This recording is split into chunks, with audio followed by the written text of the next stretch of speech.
परम सत्कार्यो गुरु प्यारी सात संगत जी राधा स्वामी जी। संगत जी, विदेश यात्रा को बीच में छोड़ बाबा जी के वापस डेरे लौटने की खबर आई है जी। जिस टाइम हम ये वीडियो रिकॉर्ड कर रहे थे उस टाइम बाबा जी का जहाज़ दिल्ली पहुंच गया था जी। सब जानते हैं कि 11 मई को बाबा जी का सिंगापुर जाना हुआ था। उसके बाद ऐसी खबरें आई कि बाबा जी जून के आखिरी हफ्ते तक भारत वापस नहीं आएंगे। लेकिन संतों की रहमत और मौज को कौन समझ सकता है जी। अब जो खबर आई है उसने संगत के चेहरे पर मुस्कान लौटा दी है जी। खबर ये आई है कि बाबा जी विदेश दौरे को बीच में छोड़कर वापस डेरे लौट आए हैं जी। बताया जा रहा है कि बाबा जी करीब 4-5 दिनों के लिए भारत आए हैं जी और इसके बाद वो दोबारा विदेश यात्रा पर निकल सकते हैं जी, क्योंकि उनके आगामी दौरे में न्यूजीलैंड और ऑस्ट्रेलिया शामिल है जी। अब बाबा जी इस बीच भारत क्यों लौटे, इसका जवाब तो शायद खुद बाबा जी ही जानते होंगे। लेकिन कई संगत जन बाबा जी के जल्दी विदेश से लौटने का कारण मानते हैं कि क्योंकि बाबा जी के बिना संगत बहुत ही व्याकुल और उदास हो गई थी जी। खासकर 18 मई के भंडारे पर जब संगत को उनके दर्शन नहीं हो सके तो शायद संगत की तड़प ने बाबा जी को अपनी योजना बदलने पर मजबूर कर दिया हो। कल और परसों सोलन में भंडारा आयोजित होने वाला है जी।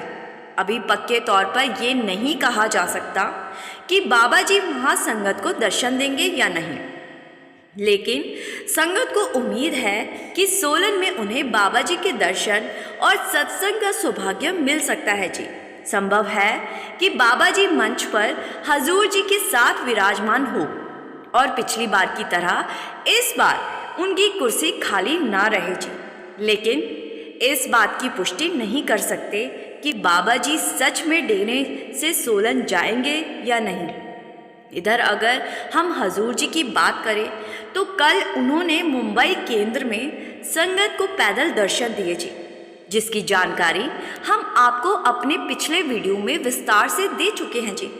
शाम करीब 4 बजे उनकी फ्लाइट मुंबई से चंडीगढ़ पहुंची और वहां से वो हेलीकॉप्टर द्वारा सीधे सोलन सेंटर पहुंचे जी। सोलन पहुंचते ही हजूर जी ने सभी तैयारियों का स्वयं निरीक्षण किया जी, क्योंकि अब सारी जिम्मेदारियां औपचारिक रूप से उन्हें सौंप दी गई है जी। संगत एक बार जरूर सुने जी, अगर बाबा जी सोलन में उपस्थित भी होते हैं जी तब भी सत्संग हजूर जी ही फरमाएंगे जी। लेकिन संगत इस बात से उत्साहित है कि शायद बाबा जी स्टेज पर हजूर जी के साथ बैठे दिखाई दे। आज शाम 4 बजे के करीब हजूर जी सोलन में पैदल चल दर्शन भी दे सकते हैं जी। और कल शनिवार को तो ओपन कार दर्शन की योजना पहले से है जी।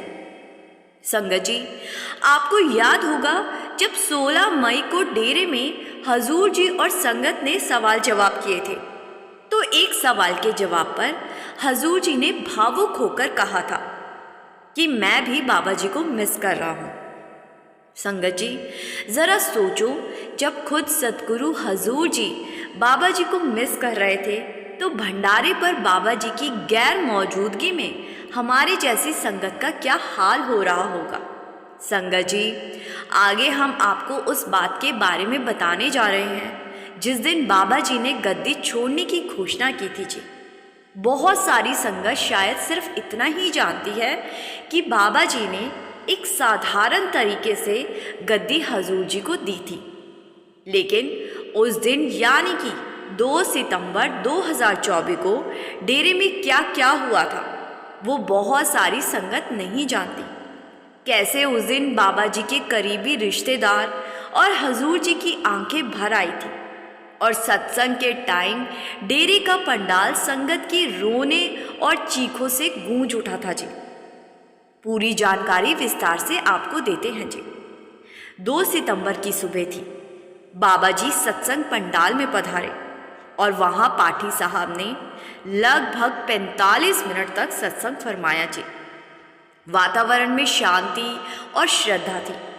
सत्संग समाप्त होते ही बाबा जी बिना देर किए सीधे अपनी कोठी चले गए। वहां पहुंचकर उन्होंने अपने परिवार के सभी सदस्यों को बुलाया, साथ ही डेरे के प्रमुख सेवादारों और वरिष्ठ अधिकारियों को भी बुलवाया जी। जब सब लोग वहां एकत्र हो गए तो बाबा जी ने कहा, जसदीप जी को भी यहाँ बुलाओ। बाबा जी के हुक्म पर हजूर जी को भी उसे मीटिंग में बुलाया गया और वहां मौजूद लोगों में से किसी को भी कुछ समझ नहीं आ रहा था कि अचानक ये क्या होने वाला है। थोड़ी देर में बाबा जी ने सभी को शांत स्वर में कहा, मैं गुरु गद्दी छोड़ने का फैसला कर चुका हूँ और आज ही इस विषय पर वसीयत तैयार करनी है। ये सुनते ही कमरे में सन्नाटा छा गया। किसी की आंखें नम हो गई, किसी की सांसें थम सी गई। सब चौंक गए कि बाबा जी ने इतना बड़ा निर्णय इतने चुपचाप कैसे ले लिया। जब परिवार के लोगों ने धीरे से उनसे इसका कारण पूछा तो बाबा जी मुस्कुराकर बोले, ये मेरा निर्णय नहीं, ये तो बड़े महाराज जी का हुक्म है। मैं तो बस उनकी आज्ञा का पालन कर रहा हूं। ये सुनते ही वहां मौजूद सभी लोगों के मन में चिंता की लहर दौड़ गई। क्या बाबा जी अब हमें छोड़ने वाले हैं? लेकिन बाबा जी ने सबको स्नेह और दृढ़ता से समझाया, मैं कहीं नहीं जा रहा, ये केवल जिम्मेदारी को आगे सौंपने की प्रक्रिया है। सत्संग, भंडारे, सभी कार्यक्रमों में मैं साथ रहूंगा। बाबा जी ने वहां उपस्थित सभी से आग्रह किया कि वे संगत को भी यही भरोसा दें, क्योंकि अगर वो खुद ही बिखर गए तो संगत को कौन संभालेगा। इसके बाद सबके मन में सवाल था कि बाबा जी अपनी सेवा किसको सौंप रहे हैं। जब बाबा जी ने नए सद्गुरु के रूप में नाम लिया तो हजूर जी हैरान रह गए। वे कांपने लगे। बाबा जी ने उनके कंधे पर हाथ रखा और उन्हें ढांढस बढ़ाते हुए कहा, ये मेरा नहीं, बड़े महाराज जी का आदेश है। अब ये सेवा आपको निभानी होगी। इसके बाद बाबा जी ने आधिकारिक रूप से वसीयत तैयार करवाई, जिसमें उन्होंने भावी संत उत्तराधिकारी हजूर जी को गद्दी की जिम्मेदारी सौंप दी। उस वक्त बाबा जी ने एक बार फिर सभी को साफ साफ कहा, मैं कहीं नहीं जा रहा, बस थोड़ा बोझ हल्का कर रहा हूं। लेकिन बाबा जी के इस निर्णय के बाद संगत के बीच तरह तरह की अफवाहों की बाढ़ सी आ गई। किसी ने कहा बाबा जी अस्वस्थ है, तो कोई कहने लगा कि 3 सितंबर को हजूर जी की दस्तार बंदी होगी। इन बातों ने संगत के दिलों में हलचल मचा दी। शाम होते होते लगभग 3 लाख संगत डेरा ब्यास पहुंच चुके थे और कई संगत जन तो उसी दिन डेरा छोड़कर घर की ओर रवाना हुए थे। उन्होंने जब रास्ते में मोबाइल पर यह खबर सुनी तो वहीं से वापस मुड़कर डेरे लौटने लगे। 3 सितंबर की सुबह जब सत्संग का समय हुआ तो पंडाल श्रद्धालुओं से खचाखच भर गया। 4 लाख से भी अधिक संगत वहां मौजूद थी। जैसे ही बाबा जी स्टेज पर पहुंचे, पंडाल में भावनाओं का सैलाब उमड़ पड़ा। हर ओर से सिसकियों की आवाजें आने लगी। बाबा जी ने सबको शांत करने की कोशिश की, हाथ से इशारा करके चुप रहने की प्रार्थना भी की, लेकिन संगत की भावनाएं काबू में नहीं आई। तब स्टेज का पर्दा गिराना पड़ा। जब दोबारा पर्दा उठा तो संगत ने देखा कि मंच पर अब 2 कुर्सियां लगी हैं। दूसरी कुर्सी पर हजूर जी, जो अब नए सद्गुरु हैं, बाबा जी के साथ मंच पर विराजमान थे। दोनों ने एक साथ संगत को दर्शन दिया।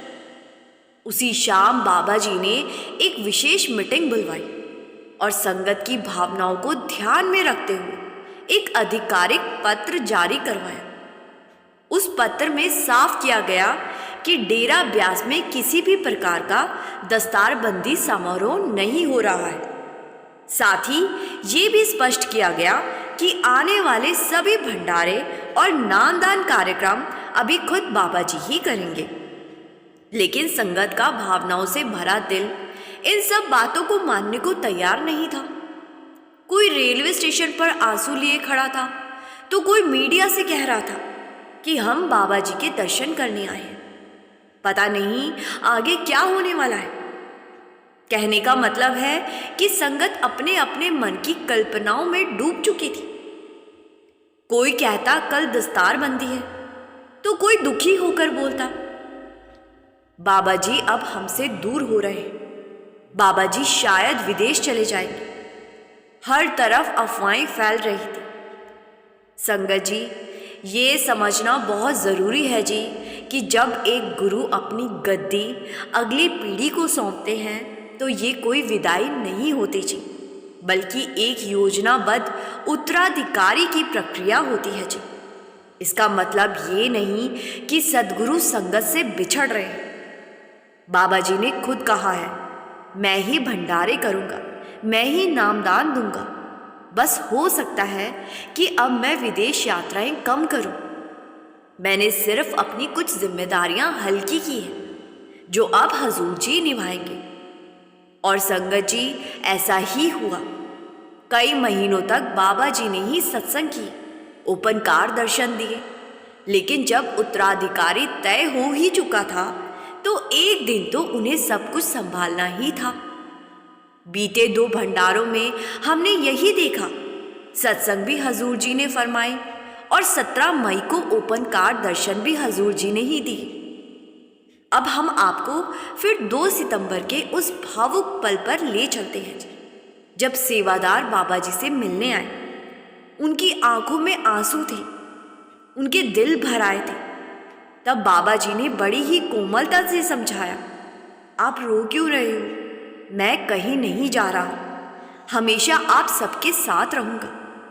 और उसी दिन बाबा जी ने प्रेम पूर्वक कहा, जैसे बड़े महाराज जी को हजूर जी कहकर बुलाया जाता है, अब से आने वाले सतगुरु को भी हजूर जी कहकर संबोधित किया जाए। बाबा जी ने कहा, हजूर लौट आए हैं। जैसे ही बाबा जी के मुख से ये शब्द निकले, यहाँ मौजूद हर चेहरा श्रद्धा और संकल्प से भर गया। सबने बाबा जी के इस आदेश को सिर मत्थे पर रखा और नए सद्गुरु को हजूर जी कहकर सम्मान देना शुरू की। संगत जी, कुछ इस प्रकार बाबा जी ने गद्दी हजूर जी को सौंप दी। आइए अब 1990 की बात करते हैं, जब बाबा जी को गद्दी सौंपी गई थी और बाबा जी का नाम वसीयत में पढ़ा गया था। तो अपना नाम सुनकर बाबा जी सुध-बुध खो बैठे थे, अपना नाम तक भूल गए थे।